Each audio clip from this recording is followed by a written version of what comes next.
প্রতিমা তৈরি করতে প্রথম কাটাম করতে হয়, বেনা পেঁচাতে হয়, তারপর জোড়া গাদা, মাটি দেওয়া, চটানো, ফিনিশিং মাটি দেওয়া, লাস্টে রঙের কাজে আসা লাগে। রং প্রায় শেষ, এখন আর কি কালার চলতেছে এই। আর মনে করেন 5-6 দিন লাগবে কাজ, আমাদের রঙের কাজ। তারপর কমপ্লিট করে যে যে জায়গার মূর্তি শেষ সেই জায়গায় পৌঁছে দেবে। আমরা এখন কাজ করতেছি এখানে বৈশাখ মাসের শেষ দিয়ে আর কি, এখন 5 মাস ধরে কাজ করতেছি, 5 মাস চলতেছে কাজ। আমাদের একটা প্রতিমা তৈরি করতে আপনার এই 4 দিন, 3-4 দিন লাগে, কাটাম থেকে ধরে একবার রং পর্যন্ত। রং না আর কি, কাটাম থেকে ধরে মাটির কাজ পর্যন্ত, তারপরে আপনার রং হয়ে আবার 2 দিন, মোটামুটি সপ্তাহখানেক লাগে একটা প্রতিমা তৈরি করতে।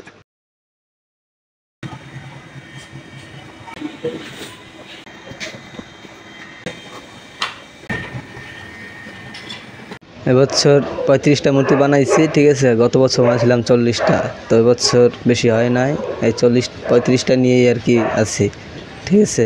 তাই 35টার ভিতরে এখন মানে কাম মোটামুটি চাপাই আইছে।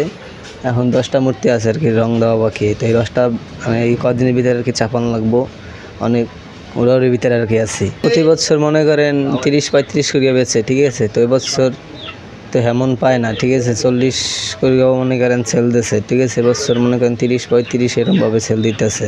সবচেয়ে বেশি দামের মূর্তি নিলাম 65,000-60,000 টাকার। এই আর মাত্র কয়েকদিন পরেই এই প্রতিমাগুলো শোভা পাবে বিভিন্ন পূজা মণ্ডপে। সনাতন ধর্মাবলম্বীদের সবচেয়ে বড় উৎসব দুর্গাপূজা শুরু হবে ষষ্ঠী পূজার মাধ্যমে। আবুল হাসনাত, DSM।